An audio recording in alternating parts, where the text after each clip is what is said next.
Welcome to this episode of For the Love of Exercise. With me today is Charlene Tang of COS Coaching. Thank you, Mike, for having me. You're very welcome. Charlene, in the last 12 months, you, before I say that, name 3 things that we have in common. You were once a coach and now I'm a coach, I guess, if that counts as a commonality. Coach athlete. Exactly. Yeah, and we both came from an IT background. We were both once tech slaves. Yeah. Yes. And we both decided to pursue our passions. So, exactly. Yeah. Actually, we both worked for the same company at different times of its life cycle. So, exactly. What did the tech world teach you about what you're doing now? What were the lessons learned? Okay. The tech world is quite straightforward, so black and white, very direct. There's no gray area, kinda. So if a code works, it works. If it doesn't, it doesn't. There is no like, it kinda sort of work kind of thing. So I kind of apply that to what I have today. Like, if I want to do something well, just do it right. And if you're not doing it, then let's not do it. So that's one thing. And I think in the tech industry, the people that thrive in it really have a passion for it. So I had colleagues that had a lab servers all set up in their house, and they spent a lot of money in setting all this to really try and educate themselves and put themselves out there, knowing what's the latest and greatest thing coming up. So same thing like for what I do now. Like, I try to always be the best that I can in terms of like being on top of like the triathlon knowledge, being in terms of what's going out there and what's best for my athletes, basically. Very good. So there was a saying that I've used quite a lot, which is sometimes you need to kiss a few frogs to find your Prince Charming job. And I think, and I've said this to a lot of folks who have queried me about what our journey, and that's nothing in the past is ever lost or wasted. Even though it may have seemed like the most horrible job and the worst boss ever or the best boss ever, nothing was ever lost. I think there's always learnings that we can take into and the beauty of finding your own passion is that for me and for a lot of people I talk to, it's something that keeps redefining itself as well. And I remember across my journey of someone who wanted to be an athlete first and a coach second, and then somebody who wanted to be a coach first and an athlete second, and there was a migration of thinking and of time and allocation of energy. Have you found that as being a similar part of your journey? I think it's not so much of a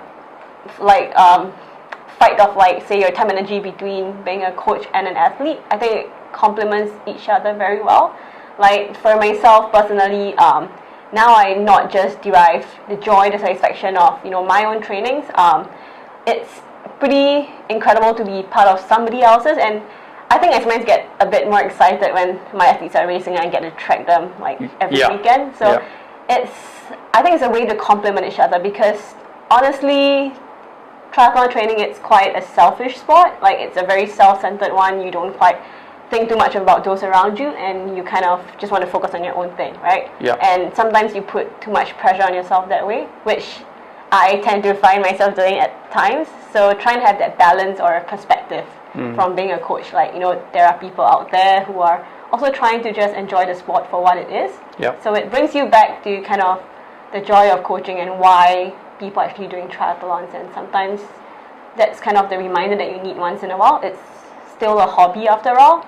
I'm not doing this, as a professional. This is really just something that I should enjoy for as long as I can, and of course in the meantime make a difference in people's lives. Cool. Now with Colin's group having grown quite quickly, and now there being, I think, 3 coaches. One specialising on cycling. Who's that person, by the way? So Richard McCarthy. Richard. He's based in Ireland. Hi to Richard. And of course Colin, who we recently interviewed and who we've been tracking and following for quite a long time, along with yourself. Now the group element of training, we talked about this earlier. And what I like to refer as the plus, minus and equals Yep. of group training, Yep. where particularly I think manifests itself in swimming, because you're always completely aware of who's faster and who's slower. Exactly. Yeah. Yeah. But isn't it a great dynamic Yep. how that can pull people up? Oh, yeah. I mean, people find the greatest gains when they actually join a swim squad as compared to like swimming alone. Yep. Simply because, like, not everyone feels great when they're swimming. Like, there's going to be off days or, some greater days, and sometimes you just need your lane mates to kind of pull you along. So, Yeah. and in the pool, let's face it, it's kind of boring. It's just up and down. It's not like where you run and you get to enjoy, the outdoors a little bit. The pool, you in the black line, it gets a bit depressing sometimes. So the fact that you have people cheering you on and making you accountable, like for example, if you're leading a group, you are made accountable to stick to your paces, and that really helps just mentally. Yeah. So it makes training a lot better, and just the the teamwork that you have there, knowing that someone is also working as hard as you. Exactly. And isn't it amazing how hanging on to the feet? Yes. Not literally, but in the draft of somebody who's a little quicker than you, can often just be that thing that makes you fight that little harder. Exactly. And that really does pull you up. Yes, and that's actually why I believe in training with people who are better than you, because there's just so much that you can learn. And I mean, even though we might feel like, yes, we're pretty good, but there's always going to be someone that's better, and triathlon is such a complex sport. There's always something to learn. So yeah. Very good. Now, technology that you have embraced since you've been coaching. Let's talk through some of the ways you manage yourself and your athletes, and what's changed about your coaching from when you first started to now. Okay. I think, to be honest, technology is just one bit, but a lot of it is more of the relationship that you built up with my clients. So a lot of them, each of them have different kinds of needs and specificity in terms of what they're training up for, and a lot of it comes down to how you communicate with them. So technology training pics, which allow us to see all the data and get feedback from our athletes. I think that's just a platform that we make use to enhance that relationship. So at the end of the day, it's really the coaching athlete trust that you kind of built, and that is what makes a difference, I think. So what I learned from Colin is that how he puts his athletes first and how that relationship is built up over the months, and sometimes that's a secret ingredient basically, because once you get to know the athlete better, you kind of know what works for them and how to motivate them and how to really get the best out of themselves. So so as much as technology is great, I think it really comes down to the fundamentals of having a good relationship. Now, since we first decided to do this interview, the world's changed quite a bit. Yeah, for sure. So now we're living in the world of pandemic and social distancing measures, and this may just be the beginning. Unfortunately, we hope it's not, but it may be just the beginning. So strategizing, good athletes always plan ahead and always have a plan B, plan C. We may be faced with such things as pool closures, for example, and gym closures, because looking at examples from the UK, pretty much everything's shut down. Any thoughts on that? Keeping everyone motivated as much as you can. And I've also got some ideas I want to inject into the conversation a little later on, but any plan B, plan C thoughts based on what may happen? Okay, so I think even with the pools, if they're closed, or the gyms if they're closed, for Singapore, we are blessed with good weather. There's always the outdoor, hopefully. Options, exactly. So, I mean, just getting one or two friends along doesn't need to be a big group. Just having someone to, do your workouts with, or just to have that social time with, it's important, because it's a pretty stressful time now, let's face it. It's not easy on anyone right now. So the fact that we're still able to get out, maybe on your bike or just put on your shoes and run, I think that's still some mental relief. And absolutely. We still want to keep that aspect of community there. As much as now, yes, there's social distancing and things, but 1 to 2 friends, keep it small. As long as everyone's feeling healthy, feeling great, there's no reason why you should stop. There's a big mental health upside, particularly when you're dealing with people that are used to daily or twice daily endorphins. Yeah, exactly. You need some sort of outlet, I guess, like, you know. Yeah. So, yeah. All right, just to remind everyone, keep your bar tape rotated. Bar tape's a great capture of bacteria, and just keep freshening up that bar tape, or even giving it a spray up at the end. Yeah. Because of course that's touching your hands, and even in a healthy world, in a healthy environment, you see that stage races like Tour de France will change bar tape every day. Yeah. So just a small point there. Yeah. Well, no races for the foreseeable future. Unfortunately. So here's my idea. How about having a club championship series? Yeah, I think that would actually be really great. I mean, people are dying to race right now. Like, Absolutely. They have like half a year of cancelled races, so people are just kind of like, what am I going to do with the built-up fitness, right? Yep. They want some challenge. They just want to be out there competing with friends, see where they place. So definitely a club challenge would be a great idea. Just so here's a thought. Yeah. 3 weeks series of open water swimming. Okay.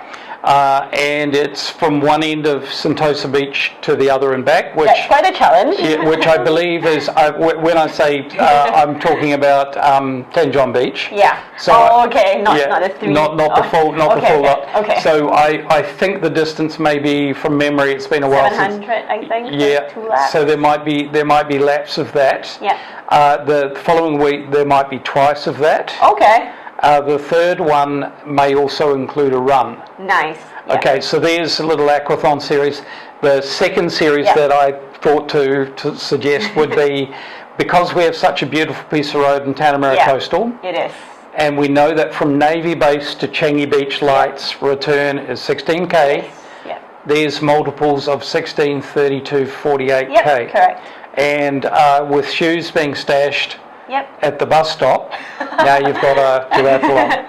So there's a thought. So 2 ways in which I think you could, and of course you could do the same thing with a running race. Yeah.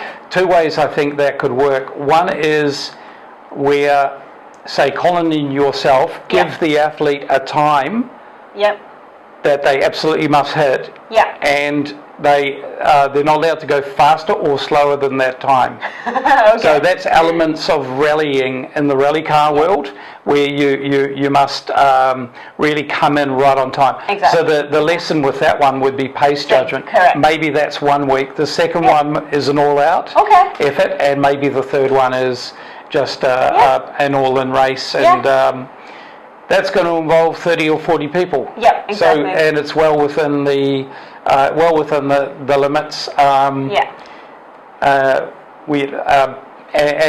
There's elements of creating a leaderboard. Yep. Maybe the leaderboard goes across the series. Yeah. And that's going to take up 2 to 3 months. By which time, hopefully we'll be clearer on. Meantime, that vacuum's being filled. So there was a thought and an idea in this time, but most of all, we want everyone to remain healthy at this time. Exactly. And I see also online a lot of online activities like Zwift is really on the increase. Training. Exactly. So of course that's one element of it. So it's kind of good to use our imaginations and think of ways that we can create that active play. Yeah, exactly. Yeah. I think like as much as like indoor is great, but people still need that dose of sunlight, I guess. So, absolutely. And just being outside. I mean, in virtual training, yes, it's pretty good. You kind of see people there, but it's just not the same. It's not the same. Yeah. So vitamin C and vitamin D are 2 very important elements of remaining healthy with the coronavirus, and nothing beats vitamin D than sunshine on your body. Sure. So yeah.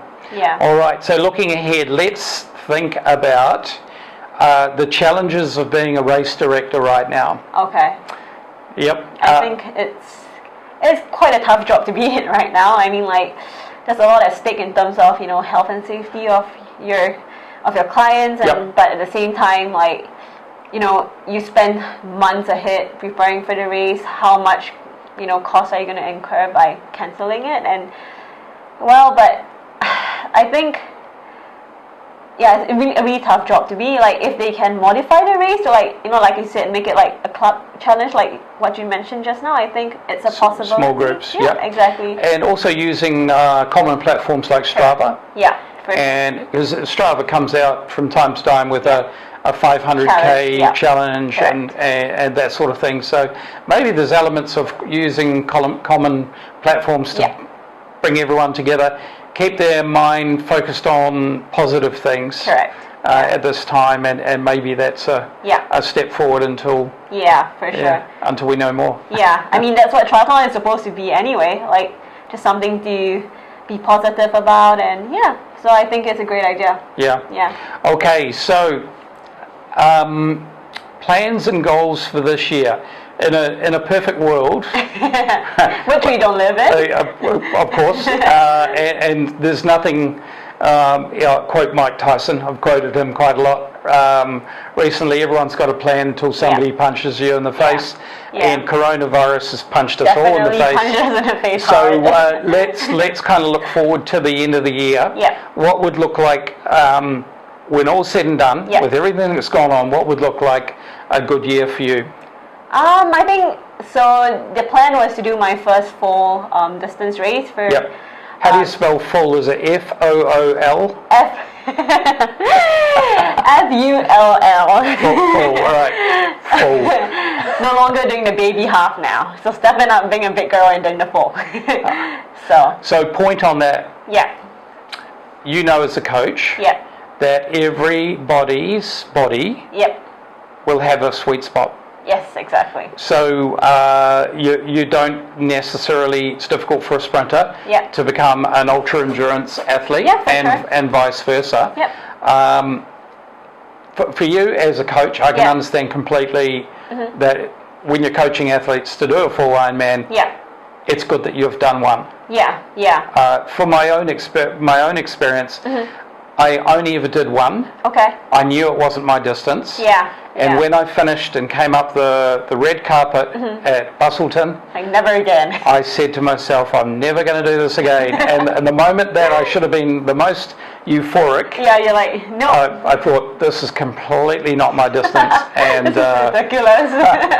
and I had the anti-euphoria moment, but I knew that I needed to get that done, so I knew what it took to actually get to that race in good shape, and as good a shape as I could, and then try and bluff my way through a distance that wasn't suited that wasn't meant for you.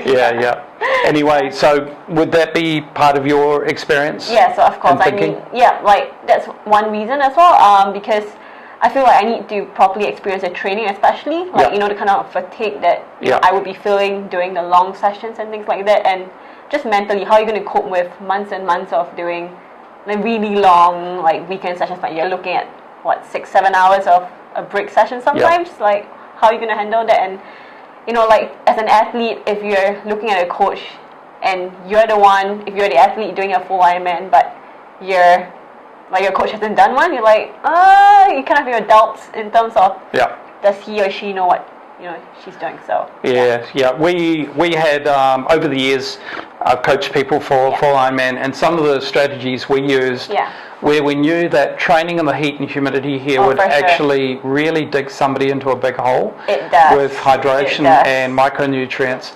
We used to create like a long day that would look like 2 to 3 hours on the road. Back to the trainer, which is already set up at home. 2 to 3 hours there. So there's your 6-hour ride. And then a break after that. And control the environment. And so that way it's not going to be 3 or 4 days before they actually have to recover. Because we know that there's going to be 2 long sessions per week and peak load time. And trying to, particularly if their race was a cooler weather race, or even Bustleton where the humidity is much lower. And for us going to Bustleton after Singapore, it's the breeze, quite literally. Exactly, and it might be 35, 36 degrees, but the humidity, the toll on your body is much less, and so just strategizing around that, and the use of the use of doing leg sessions as a part of your overall brick, where you're just making your legs tired, like it will be on race day, and maybe a leg session in the middle of your long day, so you're just simulating tired legs when it comes to the run, and that sort of thing. Oh, well, that's cool. So long one for you. What would the picture look like for your athletes at the end of the year, given that it may be a bit of a disaster with races? I think it will end up being, because a lot of them are actually postponed in terms of the races, so they might have to end up picking and choosing what they want to actually go for, because they can't be racing every single weekend. So it will come down to that, but I think now if they continue actually just slowly building up the fitness and just keeping healthy, keeping fit, it's going to be a very quick switch to race mode again once everything blows over. So, and at that point in time, there's a traffic jam of races. Exactly. But having quoted, so some years ago, we had a bit to do with Chris Gemmell, who was en route. Chris Gemmell was top 10 in the world of ITU, and he was getting ready for Beijing Olympics. And he did a very big training block of about 4 months as a part of his Olympic build-up year, and then he just bounced from race to race to race. So it's not necessarily that athletes need to do a shorter build-up. A longer build-up can often see them reach race the race period in such good shape with their strength endurance that they can just bounce from race to race to race without having to repeat large workloads again. So maybe that's going to play out. There's another element of the club championship that I wanted to pose to you, and that's an InterClub Championship. So there's other teams out there that kind of are similar size to COS. What we want to avoid is mass gatherings, of course, but there's ways that these races could be structured that where people are arriving at different times and leaving at different times, and there's not a massive aggregation point. There's still the social element, but not a massive aggregation point. And however, the aggregation point is digitally on a Strava leaderboard. And I reckon that would be really, really cool as a way of saying, you know what, we're going to mentally do our best to stay on top of things. And although triathlon's not the most important thing right now, staying healthy is. Elements of the whole mental health in the journey is also going to be important. I agree. Because it's kind of like just taking a different kind of take on like normal racing, I would say, like where you get a mass start, like not knowing where your opponents are and just really going as hard as you can, for the fear of not knowing kind of, are they catching up to me, are they in front of me, so it's going to add an element of fun, I think, as well. So I think from a legality point of view, it's good to call these things training rather than racing. And so we're not actually organising a race, it's just a training day. And if you happen to be there, then I'll see you there, kind of thing, because there may be some other requirements that need to be met otherwise. Well, that's really good. So we're in strange times for sure. And having come from the tech world, as you have, and about approaching a year into this phase of your following your passion, we wish you all the best, and also it's great to have people around you that are in a certain sense a plus, minus, and equals from a business or mentoring point of view as well, and you're that to someone else as well, and there will be someone that is that to you. I think that's a very healthy place to have yourself as well. All right. Thank you. You're very welcome. So we wish you all the best. Thank you, Mike. We hope for better days ahead, and we wish everyone out there just to be kind to each other and to be really strong and to remain as positive as you can, and interact with others as well at this time in order to bring them up, because not everyone's going to have a good day every day. Give a smile to people around. Even if it's a painting one on your mask. All right, Coach Mike, Charlene Tang, over and out for now. Bye-bye.